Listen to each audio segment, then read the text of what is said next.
আসসালামু আলাইকুম সুপ্রিয় দর্শক মণ্ডলী, যারা দীর্ঘদিন যাবৎ কোমর ব্যথায় ভুগছেন এবং যারা সবসময় প্রশ্ন করে থাকেন কোন ধরনের এক্সারসাইজগুলো বাসায় করা উচিত বা কোন ধরনের এক্সারসাইজ বাসায় কোমর ব্যথা নিরূপণে সাহায্য করবে, তাদের জন্য আজকের এই ভিডিও।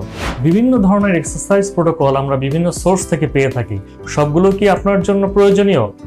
আজকে আমরা আপনাদেরকে 4টি এক্সারসাইজ দেখাবো, যে 4টি এক্সারসাইজ আমাদের হেলথ সেক্টর থেকে স্বীকৃত এবং কোমর ব্যথা নিরসনে অনেকাংশে সাহায্যকারী। চলুন দর্শক, আমরা 4টি এক্সারসাইজ দেখে আসি, যে 4টি এক্সারসাইজ আপনার দীর্ঘদিনের কোমর ব্যথা নিরসনে সহায়তা করবে।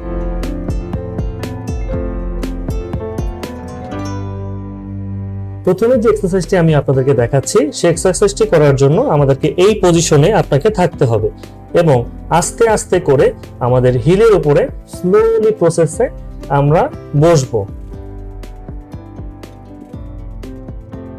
এবং এই পজিশনটা আমরা 5 সেকেন্ড হোল্ড করব।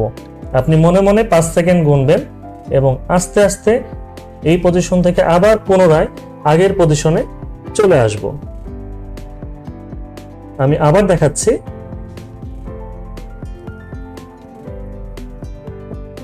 এই পজিশনে গিয়ে আমরা 5 সেকেন্ড হোল্ড করব। 1 2 3 4 5। দর্শক, এই পজিশনটি আমরা 10 বার করার মাধ্যমে একটি সেট পূর্ণ করব।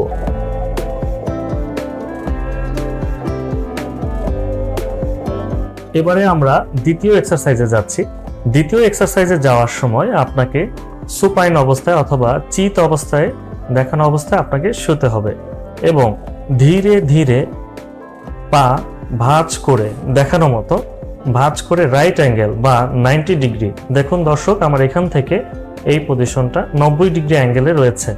এই 90 ডিগ্রি অ্যাঙ্গেলে থাকবে এবং আরেক হাত, অন্য পাশের হাত বিছানার এক পাশে ধরে বা হোল্ড করে রাখবো এবং অন্য হাত দিয়ে পায়ের অপোজিট পাশে ধরে আস্তে আস্তে করে আমি এ পাশে নিয়ে আসব। যতটা সম্ভব আমি দিতে পারি ততটা সম্ভব পজিশনে নিয়ে গিয়ে আমি হোল্ড করব। এখানেও 5 সেকেন্ড হোল্ড করব। মনে মনে আমি 1 থেকে 5 পর্যন্ত গুনব। 1 2 3 4 5। এরপরে ধীরে ধীরে ছেড়ে দিব এবং আগের পজিশনে রেস্ট। এই এক্সারসাইজটিও 10 বার করে আমরা একটা সেট পূরণ করব এবং এভাবে করে আমি যেহেতু এই পাশটি দেখিয়েছি, সেম প্রোটোকল একইভাবে আমরা ওই পাশেও এক্সারসাইজটি করে আমাদের সেট সম্পূর্ণ করব।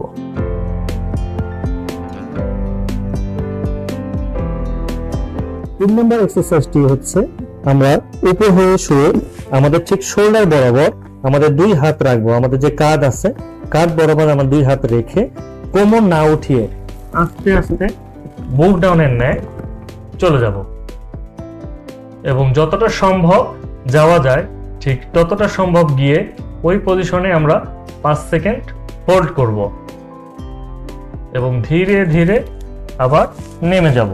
এবং এই এক্সারসাইজটি করার সময় আমাদের 2 হাত যতটা সম্ভব স্ট্রেট বা এক্সটেনশন করা যায় সেই স্ট্রেট অবস্থায় আমাদেরকে রাখতে হবে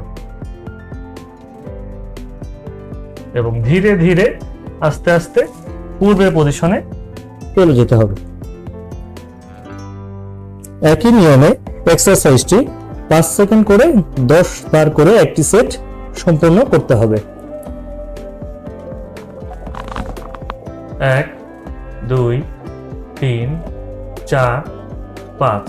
এক্সারসাইজটি করার সময় দেখুন আমার কোমর কিন্তু আমার বিছানার সাথেই লেগে আছে।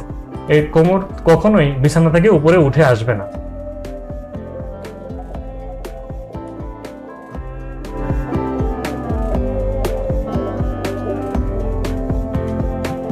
চার নম্বর এক্সারসাইজটি করার সময় পুনরায় আপনাকে আবার চিত হয়ে শুয়ে বা সুপাইন অবস্থায় শুইতে হবে এবং কোমরের ঠিক নিচে আপনি আপনার হাত অথবা একটি টাওয়েল রোল করে ঠিক এই পজিশনে রাখবেন এবং ঠিক আমাদের পেটের যে মাংসপেশি আছে, এই পেট দিয়ে বিছানার দিকে চাপ প্রয়োগ করবেন যাতে কোমরটি ঠিক আমাদের যে পেলভিস অংশটি আছে এটা টিল্টিং হবে এবং কোমরটি দিয়ে প্রেসারের মাধ্যমে আমরা 5 সেকেন্ড হোল্ড করে রাখবো।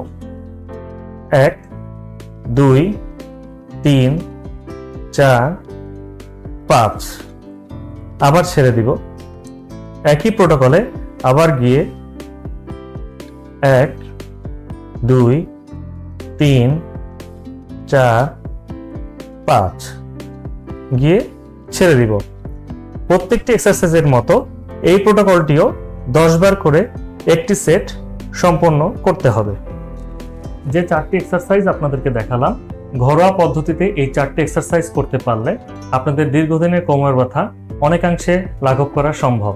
তারপরও একজন বিশেষজ্ঞ ফিজিওথেরাপিস্টের শরণাপন্ন হয়ে আপনার এক্সারসাইজ প্রোটোকলগুলো সেট আপ করতে হবে। এবং এটাও মনে রাখতে হবে যে প্রত্যেকটি মানুষ যেমন ভিন্ন, প্রত্যেকটি মানুষের ডায়াগনোসিসও ভিন্ন এবং একই ইন্টারভেনশন সবার ক্ষেত্রে প্রযোজ্য নাও হতে পারে। তাই অবশ্যই আপনি একজন বিশেষজ্ঞ ফিজিওথেরাপিস্টের কাছে গিয়ে আপনার প্রপার ডায়াগনোসিসের মাধ্যমে আপনার সঠিক ইন্টারভেনশনগুলো সেট আপ করে নেবেন। যদি কোনো এক্সারসাইজ করতে আপনার সাময়িকভাবে অসুবিধার সৃষ্টি হয়, ওইখানে ওই অবস্থায় ওই এক্সারসাইজটি তাৎক্ষণিকভাবে বন্ধ করে একজন বিশেষজ্ঞ ফিজিওথেরাপিস্টের শরণাপন্ন হয়ে আপনার প্রোটোকলটি নির্ধারিত করে নেবেন। ধন্যবাদ।